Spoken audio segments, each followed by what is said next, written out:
Yeah, that's amazing, and I guess you're in a position now to be able to do that with other girls or women that are in that sort of surf club environment. Yeah, totally. And not just girls, boys as well. I had a girls crew and a boys crew this morning. And the boys, they take a little bit to warm up to you because they don't want a girl telling them what to do. But they can't go as fast as I can. So they respect me a little bit there. And one of the boys came up to me after the session because I was telling one thing that I'm always trying to work on is getting my legs down and using my legs a bit more. And he was a bit similar to me, like using a bit too much upper body. And I just kind of broke the stroke down to him, pretty much said what John says to me every day. And he just came up to me afterwards. He was like, gee, like, thank you so much. Like, what you said worked. I was like, I know. I'm mind blown too when I actually do it when John tells me to. But it was just, it's very, you get a lot of fulfillment out of that. It makes you feel good. And I helped him and I felt good after it. So yeah, I love doing stuff like that as much as I can. As well as having this amazing background in surfboat rowing, which is obviously helps you in flat water to a certain extent. One of the great passports which you've spoken about already was what you could do on the ergometer, which I know you started doing in surfboat rowing. Yeah. Did you have much of an idea before you did that indoor competition in Australia that you were, an exceptional athlete on the rowing ergometer? I had no idea. Oh, really? Yeah, well, because the only girls that I was rowing with were the 3 girls that were in my surf boat, and I'm a lot taller than them. And I was like a minute faster than them, and I just thought it must be because I'm tall and stronger. Didn't really think twice about it. Never really did much testing. We didn't really do 2K ergs. We did more 8-minute pieces and just go max meters. And it wasn't until the main reason why I even entered the indoor comp, the Aussie indoor comp, it was in November in 2016. Yeah. And the main reason why I entered it was because I wanted a day off work. It was on a Wednesday. And so I did it, and I took a couple of friends with me because they wanted the day off too. So that was great. And we just went for it. And this one man, is it Lindsay? I finished the ergo, like I finished my 2K, and from the top of my head, I think I did like a 6:40 or 6:37 or something like that. Whoa. Around there. And he said to me, he goes, do you realize how fast that is? And I was like, I've got no idea. I just get on, pull hard, get off. Like get it done as quick as I can so it's over. And I didn't really realize that. But then one of the girls who was organizing it, I kind of emailed her and just thought, is there someone I can talk to? Because, there was a few people that were pretty interested in my score. Yeah, impressed, I guess. And yeah, just kind of a few doors opened up. So, I mean, you got to put yourself out there as well, right? So yeah, that kind of worked out for me in a good way. And then John Keogh was down at Colorado and we were having a coffee and having a chat, and yeah, it was really good. Yeah. He'd moved to the Blue Mountains because the training center was opening or had opened, and he came down and we had a chat. I have a good relationship with John, which is really good. We communicate quite well together. So it was pretty. I think he knew from the start, whether he wanted me in the boat or not. He knew I had a big engine and it was worth pursuing. And if he didn't take that chance with me, I wouldn't be here. So I was pretty lucky. Like, yes, it was a lot of hard work, but I also had the right people looking after me and like keeping an eye on me. So that definitely helped, because I wasn't the best rower in 20. I'm still not the best rower. No, by no means am I. But I'm trying. I'm giving it a good crack. That's quite impressive that the chief coach would come and visit, someone who wasn't a flat water rower. I'm just thinking in the UK, I mean, if your score was that good, you'd never get visited by the chief women's coach. It would be somebody else in the system to come down. So it's quite impressive that John would take that time and John's a good bloke. I've got a soft spot for him. He's a really, really good man, and he's got a big heart. And I'm very grateful that he came down that day, because if he didn't, I wouldn't be sitting here. He's looked after me, and I hope he continues to do so.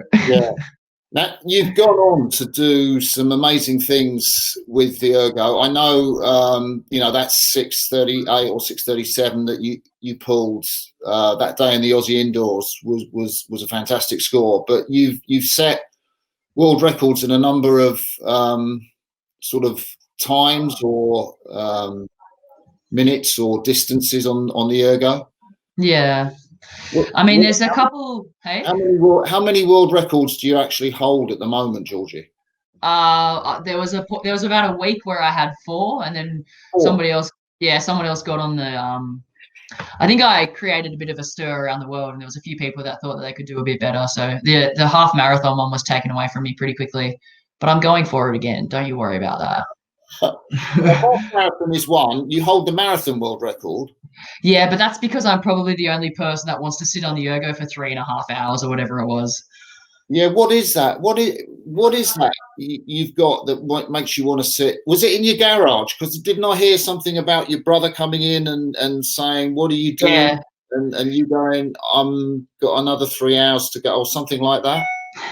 Yeah, that sounds about right. It was in my brother's garage because that's where I just set up my ergo during lockdown. And he actually called me one day and he was like, "Gee, I've got this really good idea." I was like, "All right, Jace." He goes, this is after I'd already done the half marathon. And he goes, "How about you do a marathon? Oh, sorry. How about you go for a world record every Monday? Every Monday, you give it a crack. Just tick off the list," because he knew that I'd wrote down all the records on a piece of paper just at the start of lockdown because it was something to do, and some of them I knew were achievable, some of them not, or they're all achievable at some point. You just got to train for them. But I kind of had a few that I really wanted to get, and I thought this is something fun. Well, fun is probably not the right word, but something to do during lockdown. It's just me and the ergo, and I know I can do them. So, and then when he called me with that idea, I was like, you know what, Jason, not your worst idea ever. So it's very for me. It's very much how I feel on the day, and I just kind of I had a good sleep. I kind of woke up and. I was probably avoiding a few other sessions, like doing gym and a few other things. And I thought, what am I going to do today? Because there was a lot of days where you kind of, you get sent a program, but it's hard to stay motivated. And I thought, if I row a marathon today, I probably won't have to do any more ergs for the rest of the week, and I'll just call it there. So why don't we just do it all in one? And I think I was just in the right headspace. I couldn't do it right now. No way. I was just in the right headspace on the day. My body felt reasonable enough, and I just went for it. I knew what split I had to stay under, what average, and I just kind of, just had some good music on, and he brought me a couple of bananas, and there you go. Wow. So that's sensational. And so this part of the series came with the 5K world record, which I think did you break in the training center as opposed to a garage? Yeah, that was back in November. That was a while ago. That was a little while ago. That was a good moment. Like that wasn't just me. That was not okay, I might have been the one on the ergo, but John was standing behind me demanding splits. I had a girl, Kat, sitting next to me, setting up a beautiful rhythm. And I was just stuck in the rhythm, had John in my ear and just went for it. And that was a collaboration of a few people, and I just happened to be the person that was in the middle of it, going for it.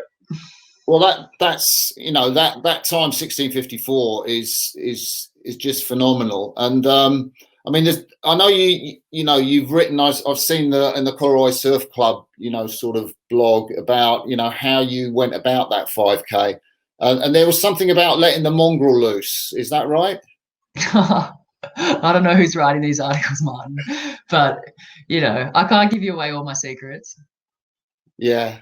So when you look back on that, is that something that you think you can maybe go a little bit better than? Because I know you do 5K tests, or is that like a one-off for you? We did one last week, and I was a few seconds off it. I think I can definitely give it a bit of a nudge. Like I said, it's how I feel on the day. All the stars have to align, but also we had in our training center some amazing results last week after our 5K ergos. Unfortunately, I didn't get a PB, but just because it's a world record, you know, it's actually my best. It's my personal best, and I want to improve all the time. So I will break that, and it happens to be a world record, but it's my PB, and I want to get another PB. I want to see that continuous improvement. So yeah. You have so much self-belief talking to you, Georgie. Just around the right people every day. That's good. It's very interesting. I mean, you do talk about the atmosphere in your crew, and also the atmosphere, you know, around with John and the women in the flatwater rowing squad. Is there something that you take in from the environment and the people around you that helps you perform? Yeah, I mean, there's a lot of athletes out there that are, you know, they have that self-belief and that drive to be their best and do their best. But I like the whole experience. You know, I love the people around me. I love helping others. I love, you know, this afternoon we're doing 30-minute ergos, and I love yelling at my mate next to me, getting her revved up, getting me revved up. And if it wasn't for the people, I wouldn't be doing it. I've got to have good people around me, and yeah, I like the whole process. I'm not just a one kind of process person. I like everything about it. Yeah. There's definitely a few things that tick me off or rub me up the wrong way, and that's all right. But you can't love everything about your job. But yeah, I don't know. Maybe I see it a little bit differently to other people, but I love what I'm doing. And yeah, we've got an amazing support team in Rowing Australia. We've got great support from Gina Reinhardt, from Coles supermarkets, you know, and no one's paying me to say that. Like, it's true. Like, we really do have such amazing support. And I think it just kind of drops down from the top levels. We have a CEO who he's awesome. Like, he'll call me, you know, once a fortnight just to check in. I mean, what CEO does that to an athlete? And I'll FaceTime him and his son and check in, and that it's those relationships for me that I find really, really important, and that's what keeps me here. It's what keeps me, that I have that self-belief because people believe in me. And yeah, I also, my grandma brought me up, and I know she's really set up a lot of foundations that make me who I am and the way I am, and without her I would be a completely different person. So yeah, I don't know, just have big eyes, big heart. Yeah, beautiful to hear you say that. I was interested that you were coached, presumably is this in 2017 that you were coached by Tim Mclaren? Yeah, Tim Mclaren definitely had a lot of say, and he helped me a lot. It wasn't just Tim though. Like, there was Dave Geely, who was one of the women's coach down there. It was a bit of a collab between the two of them.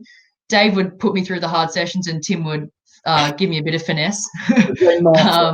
Yeah. So it was both of them, you know. I can't give full credit to either, and it wasn't just them, it was the girls. Like, again, you know, I was a novice. I literally did the novice single in 2017 race, probably my first and hopefully last single race that I ever do. But one of the girl, Emma Fessy, who decided to row a pair with me, like, that was huge from her to row with a novice, you know, and she helped me as much as I helped her. So it was good. I had, from day dot, I've had amazing support. And yeah, Tim, Dave, full credit to both of them. They gave a lot of time, and they looked after me and pushed me in the right direction. And they weren't easy on me. They were tough, especially Tim. He would make me go running an extra 7K run every other day. Oh wow. Yeah. So 2018, how strange was it to get into international rowing at World Cups and World Championships? That was your first international season. Yeah. Well, like I said, I had a dabble with the kayaking, with the international racing. It wasn't obviously juniors. It wasn't anything too overwhelming. But 2018, you know, getting the green and gold, it was kind of an interesting feeling, very surreal, but also when you're around however many people, well, there's the Rowing Australia team, 50 athletes on it, about that.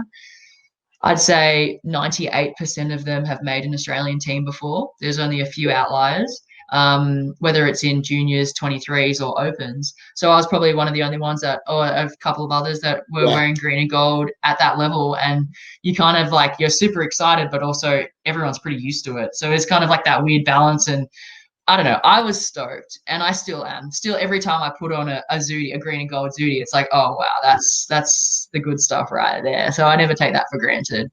But yeah, I was very happy to be there, but I also wanted to get results. You know, I wasn't there just to make up numbers. And being in the 8, you know, you've got 7 people around you, and you've got your coxswain as well. And I think we had no expectations and had that kind of underdog mentality, and we just kind of went for it. And again, you know, great support on and off the water, and definitely it was a really amazing experience, and I came back for a little bit more.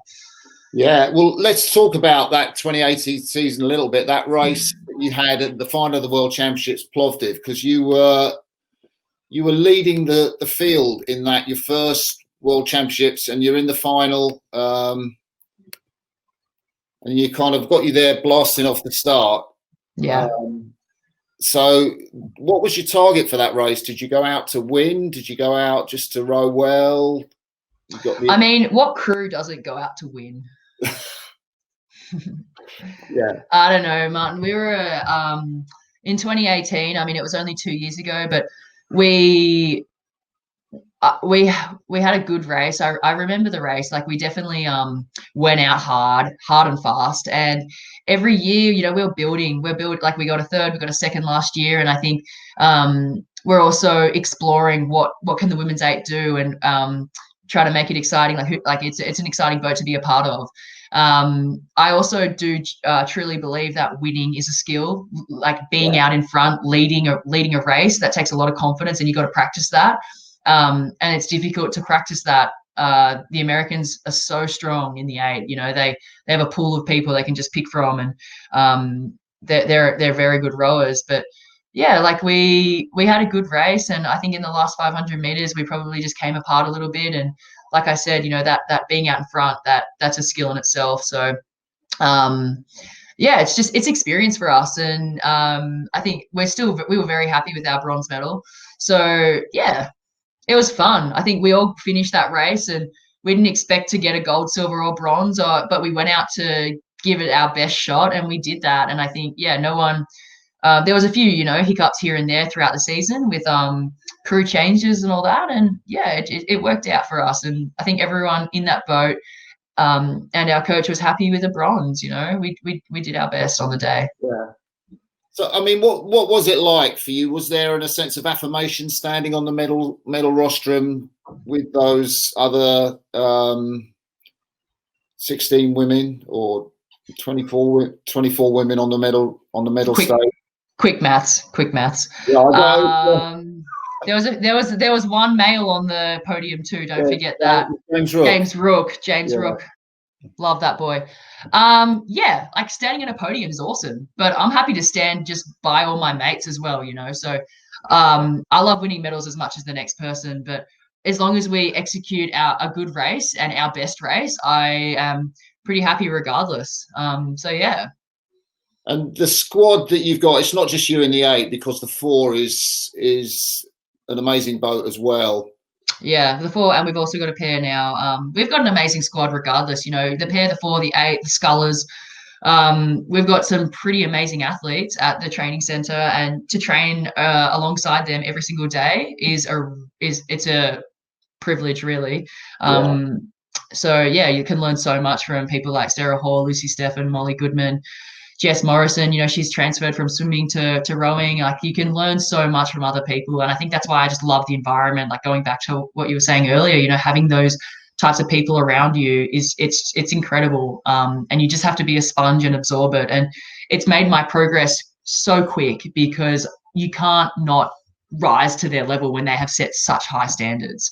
Yeah. You know, ergo records, they're nothing. Like, ergs don't float. I'll be the first to say that. I want to be a good rower. I want to be able to move a pair, a 4, and an 8, and not just me move it. I want to move it with the other girls, because they are phenomenal rowers, and I'm very lucky to be here and be around them.